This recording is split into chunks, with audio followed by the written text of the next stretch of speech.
आ रहे theory of chemical evolution. Theory of chemical evolution बहुत important theory है। चलो, थ्योरी ऑफ केमिकल इवोल्यूशन किसने दी? Theory of chemical evolution given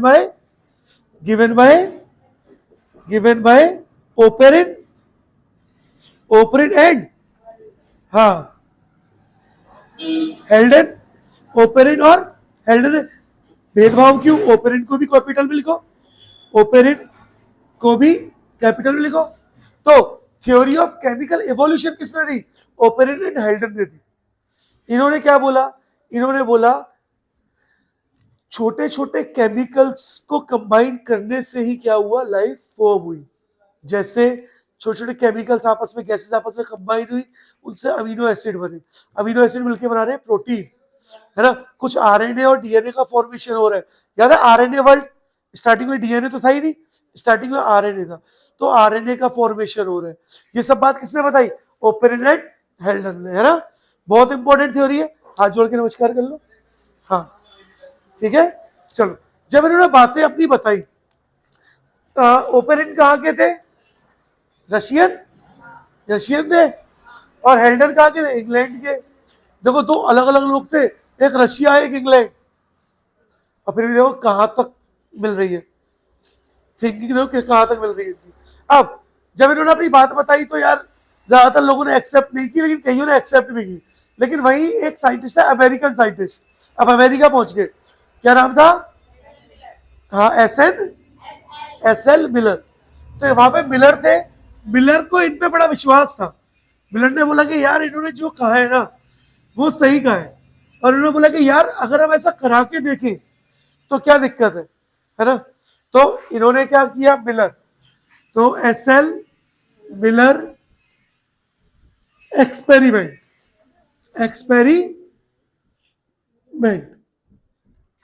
S L Miller experiment, सही है स्पेलिंग। चलो, अब एस एल मिलर ने किसका एक्सपेरिमेंट किया?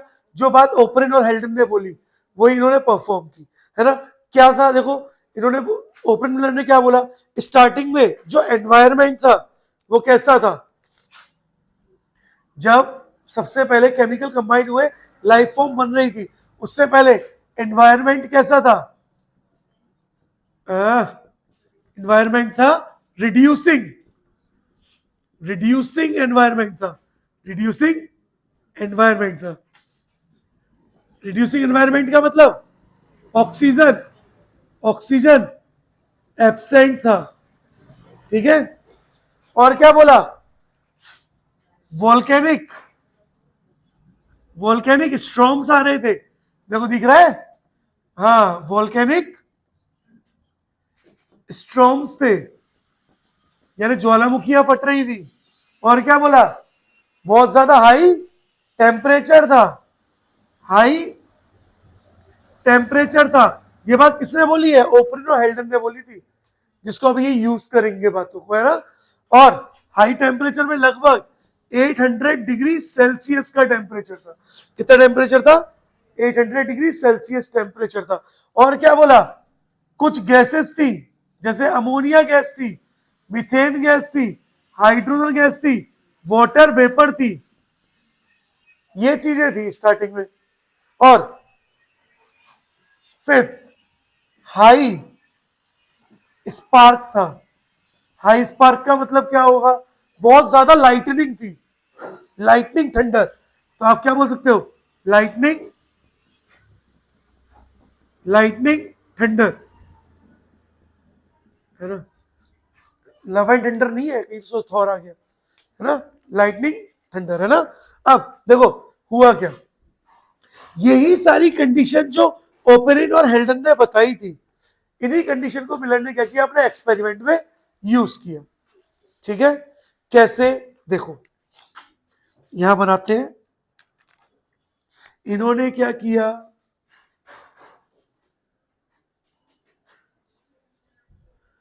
इस तरह से एक एपरेटस लिया। यहां पर एपरेटस में आपका लगा हुआ है वैक्यूम पंप। देखो, ये वैक्यूम पंप, यह लगा हुआ है वैक्यूम पंप।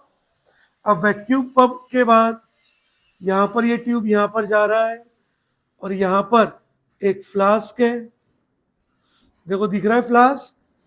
इस फ्लास्क में इलेक्ट्रोड लगे हैं, ये क्या है, इलेक्ट्रोड से ऐसे बना लो ताकि पता पड़े वायर से, है ना। ताकि इलेक्ट्रोड को क्यों लगाया गया, ताकि हाई स्पार्क प्रोड्यूस कर सके, है ना। अब ये ट्यूब यहां पर जा रहा है और यहां पे जाने के बाद अब बोलो क्या हो रहा था आगे, हाँ नीचे बीट में कंडेंसर यहां पे लगा हुआ है, देखो ये जो पार्ट है ना, ये वाला पार्ट यहां पे लगा हुआ है बेटा, ये कंडेंसर है ना। और इसको आप ऐसे बनाओगे, ये कंडेंसर है, ठीक है। कंडेंसर, कंडेंसर में क्या हो रहा है, थोड़ा अच्छे से बना लेते हैं। कंडेंसर में क्या हो रहा है, कंडेंसर में आप लोग पानी को भेजते हो, एक तरफ से पानी आएगा और दूसरी तरफ से पानी निकल जाएगा, ठीक है। तो पानी को भेज और निकाल क्यों रहे, ताकि वेपर को हम लोग लिक्विड में, ड्रॉपलेट में।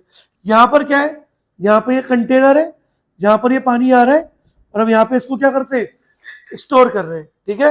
अब होगा क्या, देखो यहां पर ये पानी है, वाटर है ना, वाटर, देखो वाटर, और H2O को हम लोग हीट कर रहे हैं बहुत हाई टेम्परेचर पे। दैट मीन्स ये कैसा वाटर है,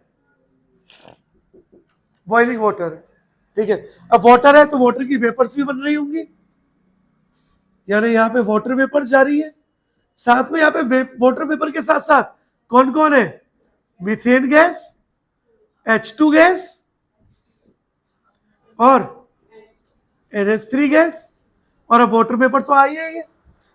इनका एक रेशियो था, कोई बताएगा क्या रेशियो था, हाँ 2:1। हाँ लो तुम्हारी बात बोल देता हूं, CH4 NH3 और H2 2:1:2, लो एक ही बात हुई ना, 2:2:1 ले लो या 2:1:2 ले लो, वो तो डिपेंड कर रहा है कि मैंने इन गैसेस को कैसे रखा है। अब ये रेशियो आती है नीट के एग्जाम में, ये रेशियो आएगी भाई, ये रेशियो आएगी, ये पूरी की पूरी इंपॉर्टेंट है। तो याद रखना कार्बन के 2 और हाइड्रोजन के 2, लेकिन नाइट्रोजन अकेला, ठीक है। अब क्या हुआ, ये सारी गैसेस जब यहां थी, यानी क्या क्या पूछा जाएगा, एक तो पूछा जाएगा एनवायरमेंट कैसा है, ये पूछा जाएगा, उसके बाद रेशो, ये पूछा जाएगा। अब हुआ क्या, देखो यहां पर जो ये सारी गैसेस थी, इन गैसेस के साथ साथ वाटर वेपर भी आ गई और इनमें क्या है, हाई स्पार्क दिया, बहुत ज्यादा हाई स्पार्क। उससे क्या हुआ, ये गैस जो थी ना सब एकदम आयोनाइज हो गई, आयोनाइज हो गई यानी सब टूट गई। जब सारी गैस टूट गई तो अब क्या होगा, सारी गैस टूट करके नीचे आ रही है, गैस है भाई, कंडेंसर से पानी गया पूरा घूम करके बाहर निकल आया, गर्म पानी, ठंडा पानी जा रहा है, गर्म निकल रहा है, दैट मींस वो ट्यूब को ठंडा कर रहा है, और ट्यूब ठंडा करने की वजह से यहां पर क्या हुआ, यहां पर सूप बन गया, हाँ मतलब एक सूप बन गया, एक सूप बन गया, जो किसका सूप था, अमीनो एसिड का, अमीनो एसिड का सूप था, ठीक है, अमीनो एसिड सूप, ठीक है। अब ये जो अमीनो एसिड बने थे, ये कौन कौन से अमीनो एसिड बने थे, एक तो बना था ग्लाइसिन, एक बना था, हाँ हाँ आर्जिनिन नहीं, एलेनिन, एलेनिन बना था, और एक बना था एस्पार्टिक एसिड, एक बना था एस्पार्टिक एसिड, और भी ऐसे हुए थे। तो उन्होंने क्या बोला, भैया अमीनो एसिड बन रहा है सूप में, अगर अमीनो एसिड बन रहा है तो और भी हो सकता है। तो बाकी लोगों ने भी इस एक्सपेरिमेंट को करके बताया, जब बाकी लोगों ने इस एक्सपेरिमेंट को कराया तो कहीं पे नाइट्रोजनस बेस बन रहे थे, कहीं पे कार्बोहाइड्रेट बन रहे थे, दैट मीन्स कुछ ना कुछ तो बन रहा है। तो केमिकल एवोल्यूशन से अगर बेसिक मॉलिक्यूल्स बन जाते हैं, है ना, जैसे एक बैक्टीरिया है, तो बैक्टीरियल के तो भैया प्रोटीन अमीनो एसिड बहुत बड़ी चीज है, उसी के वो बन रहे हैं बेचारे। पता चला? ठीक है, बोलो कोई डाउट? पता चला कैसे हुआ ये एक्सपेरिमेंट? पक्का कोई डाउट नहीं है? अच्छा देखो एक चीज और, जब स्टार्टिंग में ये जो कंडीशन है, यहां पर स्टार्टिंग में कौन कौन सी गैस है? स्टार्टिंग में आपकी मीथेन गैस थी और NH3 गैस थी, NH3 गैस थी, H2 गैस थी और वाटर वेपर था, है ना, वाटर वेपर था। अब हो क्या रहा था, ये जो CH4 है इसके साथ वाटर वेपर कंबाइन हो रही थी, है ना, और वाटर वेपर कंबाइन होकर के CO2 गैस बना रहे थे, यानी स्टार्टिंग में रिड्यूसिंग एनवायरनमेंट था। और एक चीज और लिख देते हैं, स्टार्टिंग में नो एटमॉस्फेयर। जब अर्थ बन रही थी, अर्थ बनने के बाद लाइफ अराइज होने से पहले रिड्यूसिंग एनवायरनमेंट में था और कोई एटमॉस्फेयर नहीं था, ना ओजोन लेयर थी, कुछ भी नहीं था। तो हो क्या रहा था, जब CH4 H2O के साथ जा रही थी तो यहाँ पे CO2 बन रहा था और साथ में ऑक्सीजन गैस बन रही थी। ठीक है, ये किसकी प्रेजेंस में हो रहा है? यूवी रेस की वजह से, अल्ट्रावायलेट रेस। ठीक है, अब जो ओजोन थी, ऑक्सीजन था, जो ऑक्सीजन था उस पर भी यूवी रे पड़ रही थी, अल्ट्रावायलेट रे पड़ रही थी, और अल्ट्रावायलेट रे पड़ने की वजह से यहां पर ओजोन गैस बनी, O3 गैस। तो अब पहले आपके पास अर्थ थी, उसका कोई एनवायरनमेंट नहीं था, लेकिन जैसे जैसे यूवी रेस सन से आ रही है, देखो दूर है इसलिए छोटा सा सन है, तो इससे यूवी रेज आ रही है, दूर है इसलिए छोटा है ना, ठीक है, अर्थ से बड़ा होता है सन बच्चों, पता है क्या आपको? क्या आपको पता है? हाँ। अब ओजोन की यहाँ पे लेयर आई, ओजोन की लेयर बनने की वजह से अब क्या हुआ, यूवी रेज नहीं आ रही है। वाटर 800 डिग्री सेल्सियस था, वाटर बार बार किसमें कन्वर्ट हो रहा था? वाटर वेपर थी, वो बार बार वो लिक्विड में बन रही थी और फिर वापस गैस बन रहा था, फिर लिक्विड। ऐसे बनते बनते धीरे धीरे टेम्परेचर कम होता गया, और टेम्परेचर कम होने की वजह से जितने भी गड्ढे वगैरह आते हैं हमारी अर्थ पे, वहां पे वाटर क्या होगा? स्टोर हो गया। पता पड़ा? बोलो कोई डाउट है? तो ये बातें याद रहेंगी। NH3 से N2 गैस बनी, साथ में हाइड्रोजन गैस बनी। तो अगर NH3 लोगे तो NH3 से वाटर से रिएक्ट कराया और अदर गैस बनी, जैसे N2 गैस बनी, H2 गैस बनी, एंड सो ऑन। बहुत सारी चीजें यहाँ पर अब बनती आई। पता चला? तो यही थी एक बेसिक इवोल्यूशन की कहानी। अभी तो एकदम बहुत बेसिक लेक्चर है, कल से हम आगे बढ़ेंगे, है ना। तो आज के लिए इतना ही।